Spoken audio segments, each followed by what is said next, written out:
साथियों, मैं आपसे जो चर्चा करता हूँ, उस चर्चा के पीछे जो हमारा उद्देश्य होता है, वो उद्देश्य किताबों को दोहराना नहीं होता। आजकल गूगल में कई जगह मुफ्त में ढेरों ज्ञान भरा पड़ा है, जिसे आप आसानी से जान सकते हैं। आपसे चर्चा करने का मेरा जो उद्देश्य होता है वो यह कि जो मेरा व्यावहारिक अनुभव है वो हम आपसे साझा करें, क्योंकि उसमें से बहुत सी बातें किताबों में नहीं लिखी होती हैं। साथियों, आजकल तमाम तरह के प्रश्न आते हैं कि ये बाजार अब अपनी ऊंचाई पर है और एक ये बबल है, अर्थव्यवस्था कमजोर हो रही है, कोविड का असर है, यूएस में बॉन्ड यील्ड बढ़ रही है, चाइना और यूएस का जो ट्रेड वार है वो भी कहीं ना कहीं एक समस्या बना हुआ है। डीजल पेट्रोल के दाम बढ़ रहे हैं, पेट्रोलियम के दाम बढ़ रहे हैं, और सब इन चिंताओं के बीच एक सवाल बार बार दोहराया जाता है कि क्या मार्केट एक बार और क्रैश करेगा, और जब मार्केट क्रैश करेगा तब क्या होगा? पूंजी डूब जाएगी, कैपिटल चली जाएगी। साथियों, यह सवाल बार बार आता है, और जब मार्केट गिरता है तो लोगों की सांसें रुक जाती हैं। लेकिन साथियों, मेरी एक बात कभी समझ में नहीं आई। हो सकता है कभी मैं भी ऐसा ही सोचता था कि साथियों, बाजार तो इतिहास में कई बार इसमें भारी गिरावट आई है, भारी सुनामी आई है, और बाजार काफी नीचाई तक गिरा है। लेकिन साथियों, हुआ क्या? जिस तरह से बाजार गिरा उसी तरीके से बाजार ऊपर आया, और साल दर साल और ऊपर जाता रहा।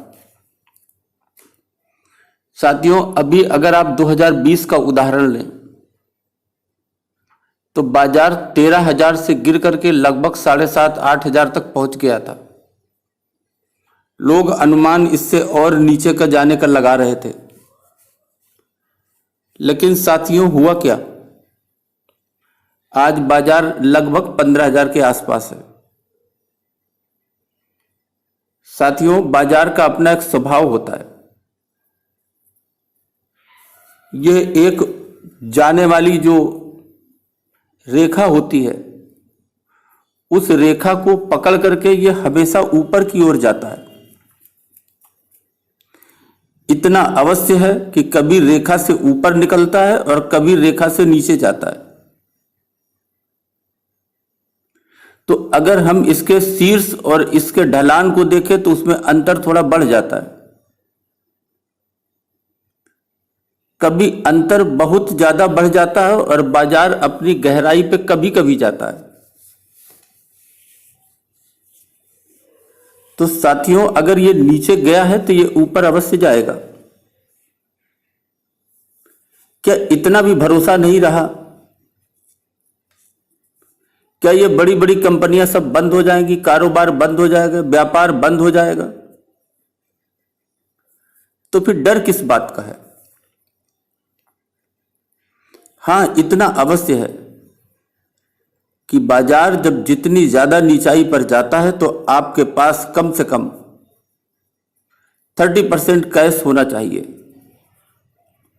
और ये कैश कैसे जनरेट करेंगे? जब बाजार शीर्ष पर हो तो हमेशा आप बिक्री करके 30% का बैलेंस जरूर बना करके रखें। दूसरे शब्दों में इसको प्रॉफिट बुकिंग भी कहते हैं। और जब बाजार नीचे जाता है तब हर गिरावट पर अपनी उस बचत का, अपनी उस धनराशि का 5 से 10% के बीच में आप लगाते रहें। उससे क्या होगा कि उससे एवरेज भी होगा और उसके साथ साथ जब बाजार ऊंचाई पे जाएगा तो आपको और अधिक लाभ होगा। साथियों, जब कभी ऐसी सुनामी आती है तो जो छोटे पेड़ हैं वो नष्ट हो जाते हैं, जो बड़े बड़े पेड़ हैं उनका नुकसान तो होता है लेकिन वो खड़े रहते हैं। इसीलिए साथियों, मैं बार बार राय देता हूं कि हमेशा लीडर कंपनी, लार्ज कैप की कंपनी या मिड कैप की कंपनी जिसकी ग्रोथ अच्छी हो, जिसकी पोटेंशियल अच्छी हो, जिसके फंडामेंटल्स अच्छे हों और उसका नाम उस सेक्टर के लीडर्स में शामिल हो, ऐसी कंपनियों पे आप निवेश करें। साथियों, 2 बैंक थे, कोटक महिंद्रा और HDFC। साथियों, गिरावट पर आप जरा ध्यान दें। HDFC में कम गिरावट हुई उसकी तुलना में जितनी गिरावट जो है कोटक महिंद्रा बैंक में हुई, क्योंकि साथियों HDFC बैंक एक बरगद है। इसलिए आप निवेश करते समय लो बीटा स्टॉक चुनें, लीडर स्टॉक चुनें, आपको लाभ अधिक होगा। साथियों, आपने बिल गेट्स और वॉरेन बफेट का नाम आप अक्सर सुनते होंगे। साथियों, अगर इन दोनों की नेट वर्थ अगर मिला दी जाए, संपत्ति मिला दी जाए, तो ये 2021 US बिलियन डॉलर से अधिक की होगी। अगर हम 8-10 देशों की GDP मिला दें, जो छोटे देश हैं, तो साथियों उसकी बराबरी नहीं कर पाएंगे। कारण क्या है? कारण क्या? ये दोनों ट्रेडर थे, ये दोनों स्टॉप लॉस लगा करके डे ट्रेडिंग करते थे। साथियों, ये निवेशक थे। और अगर आप निवेशक हैं तो आप वॉरेन बफेट को पढ़िए। भारत में भी निवेशक हैं, उनको पढ़िए। जो आप बनना चाहते हैं उनका अनुसरण करिए और एक अमीरी की सोच रखिए।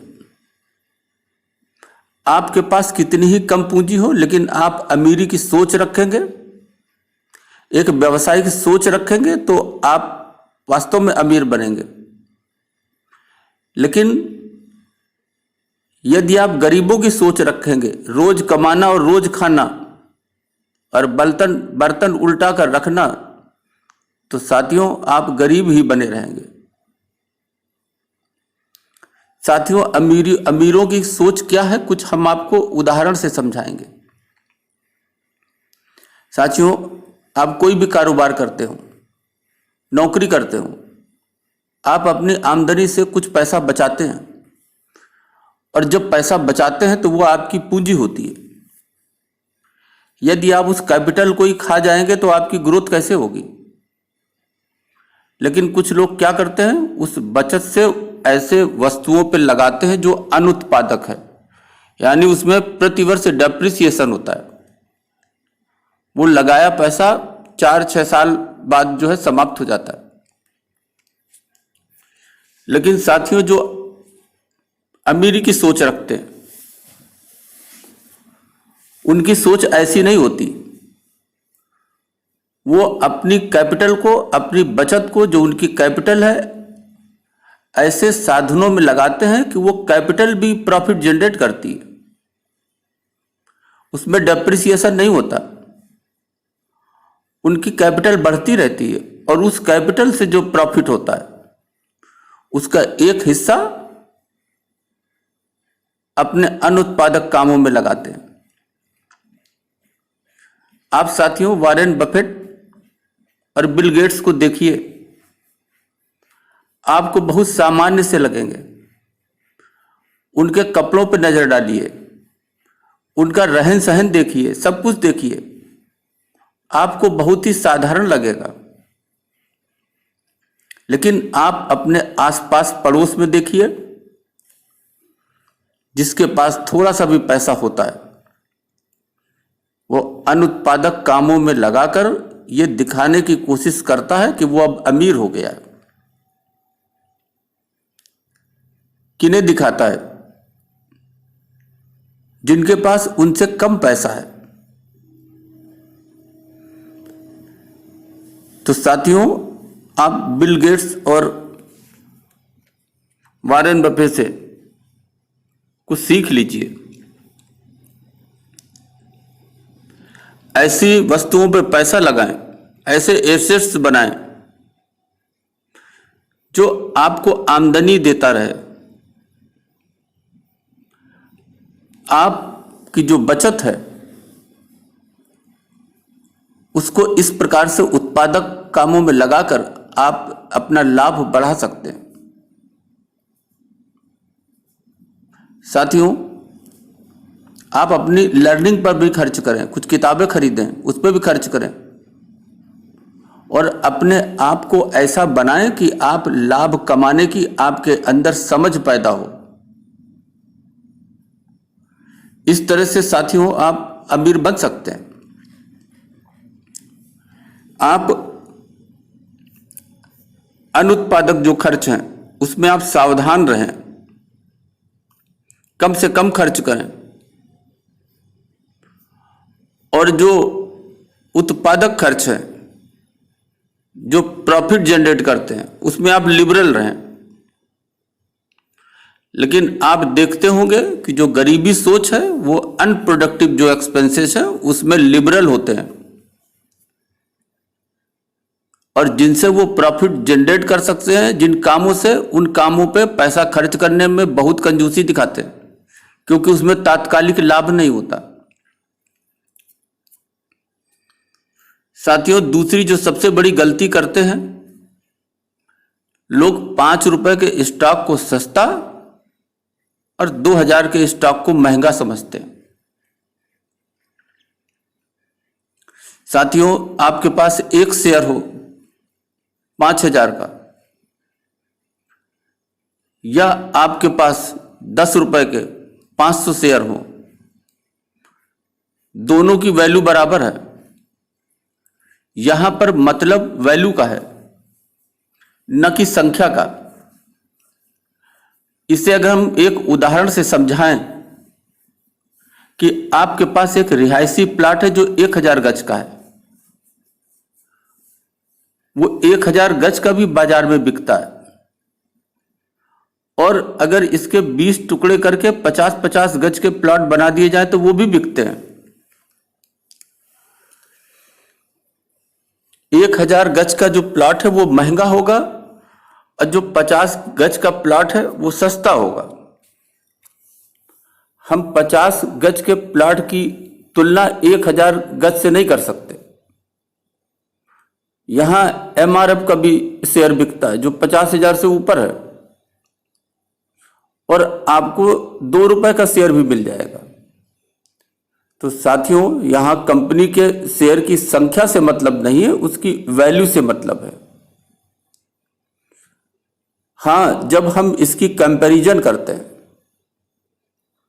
तो इसीलिए जब 2 शेयर की कंपैरिजन करते हैं तो उसके बुक वैल्यू को देखते हैं कि दोनों के बुक वैल्यू में कितना अंतर है। अगर एक की बुक वैल्यू 10 रुपए की है, दूसरे की 100 रुपए की है, तो 10 रुपए की जो बुक वैल्यू है उसको 10 गुना करनी पड़ेगी, तब उसके बराबर होगा। इस तरह से तुलना करके भी हम समझ सकते हैं। तो साथियों, आप अपने जहन से ये निकाल दीजिए कि जो 10 रुपए का शेयर है वो सस्ता है और 5,000 रुपए का शेयर महंगा है। साथियों, तीसरी जो गलती करते हैं वो ये गलती करते हैं कि अपने पोर्टफोलियो पे या तो एक सेक्टर के 5-6 शेयर रख लेंगे या 1-2 शेयर में पैसा लगाएंगे, हाई रिस्क में रहते हैं। तो साथियों, आप ऐसे सेक्टर चुनें जो लो बीटा के हैं और कम से कम 5-6 तो आपके उस पे होने चाहिए सेक्टर। और यदि आपका पोर्टफोलियो 5,000 रुपए का है तो उसमें कम से कम 5-6 कंपनियां हो और किसी भी कंपनी पर जो आपका पैसा है वो 20% लिमिट से ज्यादा ना हो। लेकिन वहीं अगर आपका पोर्टफोलियो 10,000 रुपए का है तो कम से कम आपके पास 10-15 शेयर हो और किसी एक में हिस्सा 10% से अधिक ना हो। यही काम आप 25,000 तक के पोर्टफोलियो पे कर सकते हैं। लेकिन साथियों, अगर आपका पोर्टफोलियो 50,000 रुपए का है तो उसमें कम से कम 15-20 कंपनी हो और किसी एक कंपनी पर 10% से ज्यादा आपकी धनराशि न लगी हो। लेकिन अगर आपका 1 लाख से 5 लाख का है तो आपके पास 15 से 25 कंपनियां हो सकती हैं। लेकिन किसी एक पर आप 10% से ज्यादा मत लगाएं। अगर आपकी पोर्टफोलियो 10 लाख से ऊपर है तो आप 25 से 35 कंपनियां रख सकते हैं, लेकिन किसी एक कंपनी पर 5% से ज्यादा आप बिल्कुल न लगाएं।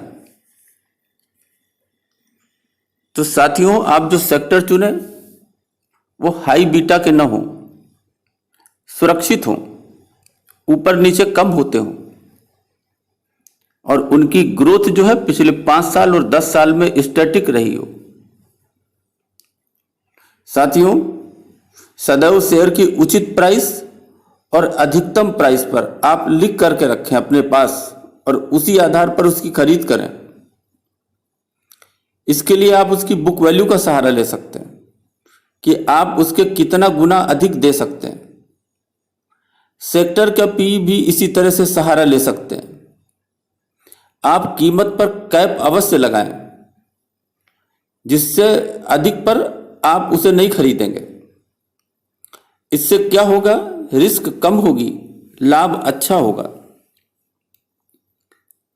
जो बाजार का स्पेकुलेशन है उससे आप बचे रहेंगे। इंतजार करें साथियों।